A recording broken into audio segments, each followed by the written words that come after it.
नमस्कार, मैं अंजलि मिश्रा। स्वागत है आप सभी का हमारे चैनल में। पश्चिम बंगाल में इस वक्त कई तरह के मुद्दे चल रहे हैं। वक्फ बिल को लेकर जिस तरीके से ममता बनर्जी का बयान सामने आया है, उन्होंने कहा कि पश्चिम बंगाल में इसे लागू नहीं होने देंगी। साथ ही साथ इसे लेकर जिस तरीके से पश्चिम बंगाल में प्रदर्शन देखने के लिए मिला, मुर्शिदाबाद में जिस तरीके से हंगामा हुआ, साथ ही साथ एसएससी घोटाले को लेकर भी अब टीचर्स को जो परेशानी झेलनी पड़ रही है, ये भी मुद्दा है। रामनवमी से जुड़ा मामला भी है और इन तमाम मुद्दों पर बोलते नजर आए बीजेपी के नेता मिथुन चक्रवर्ती। जी हाँ, बिल्कुल सही सुना आपने।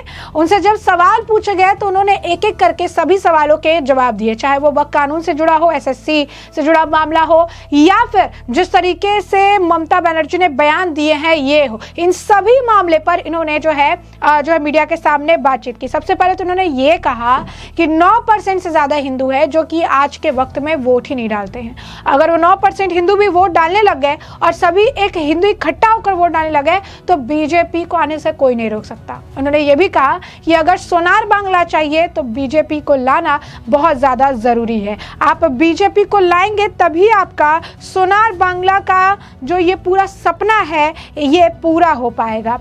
यही नहीं, इस दौरान वक्फ अमेंडमेंट बिल पर भी उनसे जब सवाल पूछे गए, क्या कुछ कह रही हैं मिथुन चक्रवर्ती, एक बार आप खुद सुनिए। वो हर बार हर चीज में बोलती रहती हैं, आई विल प्रोटेक्ट। अभी प्रेसिडेंट साइन कर चुके हैं। दूसरी बात, ये गुमराह करने वाली बात है। वक्फ बोर्ड के जो फैसला हुआ है ये पक्ष में है, मुस्लिम भाइयों के पक्ष में है और स्पेशली महिलाओं के पक्ष में, मुस्लिम भाई बहनों के पक्ष में है। इसमें खराबी कहाँ है? लेकिन लोग कुछ है उसको गलत गुमराह कर रहे हैं लोगों को। ये देखो ये हो जाएगा, ये गलत बात है, ये गुमराह करने वाली बात है। लेकिन ये सब चीज महिला के पक्ष में है और कुछ नहीं। सिर्फ वोट बैंक के लिए हम रक्षा करेंगे, ये करेंगे, हम जला देंगे, ये कर देंगे, ये से भी चल रहा है खाली वोट बैंक के लिए। लेकिन अगर सही मानों से देखें तो ये सही है कि ये पक्ष है महिलाओं के पक्ष में, मुस्लिम महिला के पक्ष में है, मुस्लिम भाइयों के पक्ष में है। ये जो भी हुआ है, देखिए उत्तर प्रदेश में जो मौलाना साहब है उन्होंने भी कहा है, यही कहा है कि हमारे भाइयों के पक्ष में है ये। लेकिन कुछ लोग खाली वोट बैंक को कैश करने के लिए ये सब किए जा रहे हैं। अच्छा ठीक है, बड़ी बात। पहली बताया तो ये हुआ क्यों, बस इतना बता दीजिए, ये हुआ क्यों? ये होना तो नहीं चाहिए था ना। और ये एक दिन में नहीं हुआ है, एक महीने में नहीं हुआ है, एक साल में नहीं हुआ, ये सालों से चल रहा है। पूरा माइंड सेट करके प्लान करके ये हुआ है और किसी को कुछ नहीं पता। इतने सालों से ये सब चल रहा है, किसी को कुछ नहीं पता। इसके लिए दायी सिर्फ ये सरकार है और ये सरकार है। ये सब बहाने वाली बातों में बात नहीं चलेगी, ये बहाने की बात है। ये क्या एक दिन में हुआ है? इतने सालों से चला आ रहा है, किसी को कुछ पता ही नहीं। बहुत अच्छी तरह से प्लान करके मध्य बुद्धि लगा के इसको किया गया है। और हुआ क्यों पहले बताइए? ये होना चाहिए क्या? तो फिर जैसा कि आपने सुना कि उन्होंने साफ तौर पर कहा कि ममता बनर्जी यहाँ पर पब्लिक को भ्रमित करने का प्रयास कर रही है, मिसलीड करने का प्रयास कर रही है। जो ये वक्फ अमेंडमेंट एक्ट है ये मुस्लिमों के इंटरेस्ट में है, उनके फायदे के लिए, खासकर मुस्लिम महिलाओं को इससे फायदा होगा। लेकिन कुछ लोग जो है जानबूझकर पब्लिक को भटकाने का काम कर रहे हैं, जो कि सरासर गलत है। इस तरीके का काम नहीं करना चाहिए। उन्होंने ये भी कहा कि ममता बनर्जी ये सब कुछ तुष्टीकरण की राजनीति के लिए कर रही है, अपने वोट बैंक की राजनीति के लिए कर रही है, इसीलिए इस तरीके के बयान जो है वो देती रहती हैं। वहीं दूसरी तरफ एसएससी घोटाले को लेकर भी जब उनसे सवाल पूछा गया और बताया गया कि किस तरीके से पुलिस और जो टीचर्स इसे लेकर प्रोटेस्ट कर रही है उनके बीच में झड़प देखने के लिए मिली है, तो इस पर भी मिथुन चक्रवर्ती का बयान सामने आया। क्या कुछ कह रहे हैं मिथुन चक्रवर्ती, एक बार सुनिए। अच्छा, ये कोई नई चीज है इस स्टेट में? यहाँ जर्नलिस्ट बोलते हैं तो उसको पकड़ के अंदर करते हुए मारते हैं, टीचर्स को मारते हैं, स्टूडेंट को मारते हैं। कोई नई चीज है? एक हम लड़का भी कुछ बोल रहा है उसको पकड़ के अंदर करते फिर मारते हैं, डॉक्टर्स को मारते हैं। तो ये कोई नई चीज तो है नहीं, ये सरकार का ये स्ट्रेटेजी है, तो मारेंगे। अभी देखना है कि बंगाल के लोग हैं इसको किस तरह से रिएक्ट करते हैं, किस तरह से लेते हैं इसको, ये सबसे बड़ी बात है। लेकिन ये होना कोई नई चीज नहीं है इस स्टेट में। सोनार बांग्ला देखना है तो बीजेपी को ही आना है और कोई रास्ता नहीं है। बीजेपी आएगा तो सब कुछ सही हो जाएगा, गारंटेड। तो जैसा कि आपने सुना, उन्होंने कहा कि ये क्या नया है इस राज्य में, ये क्या पहली बार हो रहा है। यहाँ पर अगर जर्नलिस्ट सरकार के खिलाफ बोलते हैं तो उन्हें पीटा जाता है, अगर कोई स्टूडेंट उनके खिलाफ बोलता है तो उन्हें पीटा जाता है, अगर कोई टीचर उनके खिलाफ बोलता है तो उन्हें भी अरेस्ट किया जाता है, उन्हें भी पीटा जाता है। ये राज्य सरकार की स्ट्रेटजी का एक पार्ट है कि कोई भी उनके खिलाफ बोलेगा तो इस तरीके का हंगामा करेंगे, इस तरीके से उन्हें डराएंगे धमकाएंगे कि कोई इसके खिलाफ बोलेगा ही नहीं।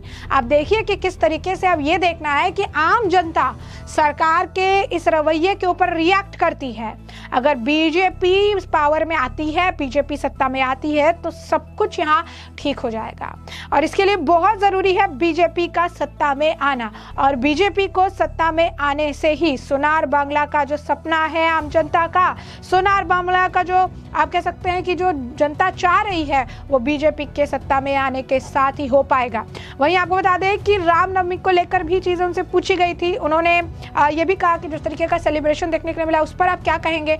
इस पर उन्होंने कहा कि 2 दिन बाद हनुमान जयंती सेलिब्रेट किया जाएगा, और जैसा कि मैंने रामनवमी की शोभा यात्रा में पार्टिसिपेट किया था, हमने उस तरीके से इसे एक साथ मिलकर एकजुट होकर सेलिब्रेट करेंगे। जितने भी सनातनी हैं वो सब एक छत के नीचे आएंगे, और हम सभी हिंदुओं को हम आग्रह कर रहे हैं कि वो इस बार बीजेपी के लिए वोट करें, हमारी सरकार के लिए वोट करें, और यही एक तरीका है बंगाल को बेहतर और बेहतरीन बनाने के लिए। क्या कुछ पालन कर रहे हैं, हम पालन कर रहे हैं। 2 दिन के बाद हनुमान जयंती है। आज रामनवमी का जो शोभा यात्रा है इसमें हम शामिल हो रहे हैं। इसी का कारण ही यही है कि हम सब मिलके इसको मना रहे हैं। और पहले भी बोल चुका हूँ, अभी भी बोल रहा हूँ, हम एक छत के नीचे सब सनातनी इकट्ठे हो रहे हैं। मैसेज क्या देंगे? देखिए, मैसेज यही है और कुछ नहीं कि 9% हिंदू अभी तक वोट नहीं करते हैं। हम उनसे तो हाथ जोड़कर अनुरोध कर रहे हैं कि आप लोग आइए, बाहर आइए, वोट कीजिए, हमारा साथ दीजिए। अगर ये सरकार को पलटना है तो यही एक तरीका है, और दूसरा कोई तरीका नहीं।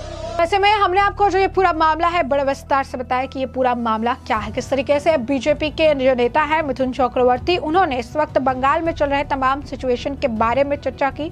कई सारे सवाल पूछे गए, चाहे जो मामला है वक्त कानून को लेकर हो, या फिर जो है इस वक्त टीचर का जो प्रोटेस्ट चल रहा है उस मामले को लेकर हो, रामनवमी हो, हनुमान जयंती हो, सभी चीजों को लेकर उन्हें तमाम सवालों के जवाब दिए। और उन्होंने ये बात भी स्पष्ट तौर पर सामने रखी है कि पश्चिम बंगाल के मुख्यमंत्री ममता बनर्जी सब कुछ जानकर भी चुप है, सब कुछ जानने के बावजूद भी वह कानून पे भ्रम फैला रही हैं, लोगों को मैनिपुलेट कर रही हैं, मिसलीड कर रही हैं। साथ ही साथ उन्होंने ये भी कहा कि जो ममता बनर्जी ये बयान देती हैं कि हम इसे यहाँ लागू नहीं होने देंगे, चीजें नहीं करने देंगे, तो ये कानून है सबको लागू, सबके ऊपर लागू होता है और इसे मानना ही पड़ेगा। और ममता बनर्जी जो बयान दे रही है इसके पीछे का बड़ा कारण अपीजमेंट की पॉलिटिक्स है, यानी तुष्टीकरण की राजनीति है।